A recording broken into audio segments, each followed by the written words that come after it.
കുട്ടികളെ, welcome to my channel. നമുക്കേ കുഞ്ഞു കുഞ്ഞു പാത്രങ്ങൾ വെച്ച് കളിക്കാൻ നല്ല ഇഷ്ടമല്ലേ? അതാ പിന്നെ കുഞ്ഞൊരു മഗ് ഉണ്ടാക്കിയല്ലോ. അത് കാർഡ്ബോർഡ് വെച്ചിട്ടുണ്ടാക്കാം. നമുക്ക് കാർഡ്ബോർഡ് തന്നെ വേണമെന്നില്ല, കട്ടിയുള്ള ചാർട്ടിൻ്റെ പേപ്പർ ആയാലും മതി കേട്ടോ. ഇതുപോലെ 1 സെൻറ്റിമീറ്റർ വിട്ടിൽ ഞാനൊരു കാർഡ്ബോർഡിൻ്റെ പീസ് കട്ട് ചെയ്തെടുത്തിട്ടുണ്ട്. നീളം നമുക്ക് ഇഷ്ടമുള്ള അത്ര എടുക്കാം. ഒരുപാട് നീളത്തിലും വളരെ നീളം കുറയ്ക്കാതിരിക്കുന്നതായിരിക്കും നല്ലത്. എന്നിട്ട് ഇതുപോലെ ഒന്ന് സ്കെയിൽ വെച്ചിട്ടൊന്ന് വലിച്ചെടുക്കുന്നുണ്ട്. ഒന്ന് റൗണ്ട് ഷേപ്പിൽ കറക്റ്റ് കിട്ടാൻ വേണ്ടിയിട്ടാണ്. അതിൻ്റെ ഏതെങ്കിലും ഒരു ബേസ് പെന്നോ പെൻസിലോ എന്തെങ്കിലും വെച്ചിട്ട് നമ്മളിതാ ഈ ഫെവി ബോണ്ട് വെച്ചിട്ടാണ് ഒട്ടിക്കുന്നത്. ഇതുപോലെ ഇങ്ങനെ ചുരുട്ടി ചുരുട്ടി ഒട്ടിച്ചു കൊടുക്കുക. നന്നായിട്ട് ഒട്ടിച്ചു കൊടുക്കുക. നന്നായിട്ട് പ്രസ് ചെയ്ത് പിടിച്ച് കഴിഞ്ഞാൽ അത് പെട്ടെന്ന് ഒട്ടുന്നതായിരിക്കും. അത് കഴിഞ്ഞിട്ട് നമ്മൾ അതിൽ നിന്ന് ഊരിയെടുത്തിട്ട് നമ്മളതിൻ്റെ മുകൾ ഭാഗത്തും താഴ്ഭാഗത്തും ജസ്റ്റ് പശ ഒന്ന് ഇങ്ങനെ ഒഴിച്ചു കൊടുക്കുന്നുണ്ട്. ഇനി നമുക്കിത് ഉണക്കാൻ വയ്ക്കാം. ഉണങ്ങിയതിന് ശേഷം ഉണ്ടല്ലോ, നമ്മൾ ആ ഒട്ടിച്ചേണ്ട ആ ഒരു പാടില്ലേ, അത് മാറ്റാനായിട്ട് നമ്മൾ ഒരു ചെറിയൊരു കഷ്ണം സാൻഡ് പേപ്പർ എടുത്തിട്ട് പയ്യെ ഇങ്ങനെ ഉറച്ചു കൊടുക്കുന്നുണ്ട്. നമ്മൾ അമർത്തി പ്രസ് ചെയ്ത് പിടിക്കരുത്, അത് വളഞ്ഞു പോവും. അപ്പോൾ അത് വളഞ്ഞു പോവാതിരിക്കാൻ വേണ്ടിയിട്ട് നമ്മളിതാ ഇതുപോലെ ഞാനൊരു ബ്രഷ് പെന്നാണ് എടുത്തേക്കണം. അതിൻ്റെ ഉള്ളിൽ ഇട്ടിട്ട് പതുക്കെ ഇങ്ങനെ ഉറച്ചു കൊടുക്കുന്നുണ്ട്. ഇപ്പോൾ ആ പാടുകളൊക്കെ മാറിപ്പോയിട്ടുണ്ട്. ഇനി നമുക്ക് ഇത് ഊരിയെടുക്കാം. ഇനി ഒരു കാർഡ്ബോർഡിൻ്റെ ഷീറ്റ് എടുക്കാം, അല്ലെങ്കിൽ ചാർട്ടിൻ്റെ പേപ്പർ എടുത്താലും മതി. എന്നിട്ട് നമ്മൾ ഉണ്ടാക്കിയെടുത്തിട്ടില്ലേ, അത് അതിലേക്ക് ഒട്ടിച്ചു കൊടുക്കുക.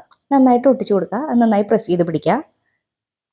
അത് ഉണങ്ങിയതിന് ശേഷം ഉണ്ടല്ലോ, നമുക്ക് ഇങ്ങനെ റൗണ്ട് ഷേപ്പിൽ കട്ട് ചെയ്തെടുക്കാം. കംപ്ലീറ്റ് ആയിട്ട് കട്ട് ചെയ്തെടുത്തിട്ടുണ്ട്. ഇനി നമ്മൾ വീണ്ടും എന്ത് ചെയ്യേണ്ടതെന്ന് വെച്ചാൽ സാൻഡ് പേപ്പർ എടുത്തിട്ട് ആ ഒരു ഭാഗം ഒന്ന് ഷേപ്പ് ചെയ്ത് കൊടുക്കണം. പയ്യെ ഉരച്ചാൽ മതി. പതുക്കെ നമ്മൾ നേരത്തെ പോലെ തന്നെ ബ്രഷ് പെന്നിൻ്റെ ഉള്ളിൽ ഇങ്ങനെ വെച്ചിട്ടാണ് നമ്മൾ ഉരച്ചു കൊടുക്കുന്നത്. കാരണം വെച്ചാൽ നമ്മൾ അധികം ബലം പ്രയോഗിക്കുമ്പോൾ അത് വളഞ്ഞു പോകാനും പൊട്ടിപ്പോകാനുള്ള ചാൻസ് ഒക്കെ ഉണ്ട്. അപ്പോൾ അത് ഒഴിവാക്കാൻ വേണ്ടിയിട്ടാണ് ഞാനിപ്പോൾ ഒരു വിരലിൻ്റെ ഉള്ളിൽ ഇങ്ങനെ ക്യാപ്പ് പോലെ വെച്ചിട്ടാണ് ഇതിങ്ങനെ ഉരച്ചു കൊടുക്കുന്നത്. അപ്പോൾ പിന്നെ അത്യാവശ്യം എനിക്ക് കംഫർട്ടബിളായി തോന്നി. അപ്പോൾ അങ്ങനെ നന്നായിട്ട് അത് സ്മൂത്താക്കി എടുത്തിട്ടുണ്ട്. ഇതാണ് നമ്മുടെ മഗ്. ഇനി നമ്മൾ മുകൾ ഭാഗം കൂടി ഒന്ന് സ്മൂത്താക്കി എടുക്കുകയാണ്. അതും കൂടി നന്നായിട്ട് ഉരച്ചു കൊടുക്കുന്നുണ്ട്. നമ്മൾ ഈ പേപ്പറിൽ ഒരുപാട് സാൻഡ് പേപ്പർ ഇട്ടിട്ട് ഉരച്ച് കഴിഞ്ഞാൽ പേപ്പർ മുഴുവൻ ഇങ്ങനെ ഇളകിപ്പോരും. അപ്പം നമ്മൾ സ്മൂത്തായിട്ട് വേണം, പയ്യെ പയ്യെ വേണം ചെയ്യാൻ വേണ്ടിയിട്ട്. ഇനി നമ്മൾ മഗിൻ്റെ സൈഡിലുള്ള പിടിയില്ലേ, അത് വെക്കാൻ വേണ്ടിയിട്ട് ഇതുപോലെ ചെറിയൊരു കഷ്ണം പേപ്പർ കട്ട് ചെയ്തെടുത്തിട്ടുണ്ട്. എന്നിട്ട് അത് പശ വെച്ചിട്ട് ഇങ്ങനെ ആവശ്യമായിട്ടുള്ള നീളത്തിൽ കട്ട് ചെയ്തെടുക്കുക. അത് നമ്മൾ ഉണ്ടാക്കുന്ന കപ്പിൻ്റെ അനുസരിച്ച് വേണം കട്ട് ചെയ്തെടുക്കാൻ. ഇതുപോലെ ഒട്ടിച്ചു കൊടുക്കുന്നുണ്ട്. ആദ്യം താഴത്തെ ഭാഗം ഇതുപോലെ ഇങ്ങനെ ഒട്ടിച്ചു കൊടുക്കുക. അത് ഒട്ടിയതിന് ശേഷം മുകളിലെ ഭാഗം വളച്ചിട്ട് ഇതുപോലെ പശ നന്നായിട്ട് തേച്ചിട്ട് കുറച്ച് നേരം അങ്ങനെ പിടിച്ചു വെച്ച് കൊടുത്താൽ മതി. അത് ഒട്ടിക്കോളും. ഇതുപോലെ കേട്ടോ, ഇങ്ങനെ കുറച്ച് നേരം പിടിച്ചാൽ മതി. ഒരു 2 മിനിറ്റ് അങ്ങനെ ഉള്ളിലേക്ക് ജസ്റ്റ് ഒന്ന് ഇങ്ങനെ മടക്കി കൊടുക്കുക. ആ പിടിയുടെ റൗണ്ട് കറക്റ്റ് ആയിട്ടില്ല എന്ന് തോന്നുകയാണെങ്കിൽ ഇതുപോലെ എന്തെങ്കിലും പെൻസിലോ എന്തെങ്കിലും എടുത്തിട്ട് ജസ്റ്റ് ഒന്ന് പ്രസ് ചെയ്ത് ഒന്ന് ഷേപ്പാക്കി എടുക്കുക. ഇതാണ് നമ്മുടെ കപ്പ്. ഇനി ആ കപ്പിൻ്റെ പിടിയുടെ ആ ഭാഗം വെറുതെ ജസ്റ്റ് ഒന്ന് ഇങ്ങനെ ഉറച്ചു കൊടുക്കുന്നുണ്ട്. ഉണങ്ങിയതിന് ശേഷം മതി കേട്ടോ അങ്ങനെ ചെയ്യല്. ഇതാണ് കപ്പ്. ഇനി നമുക്കിതിന് പെയിൻറ്റ് ചെയ്ത് കൊടുക്കാം. ആദ്യം തന്നെ ഞാൻ വൈറ്റ് ആക്രിലിക് കളറാണ് ഉപയോഗിച്ചിട്ടുള്ളത്.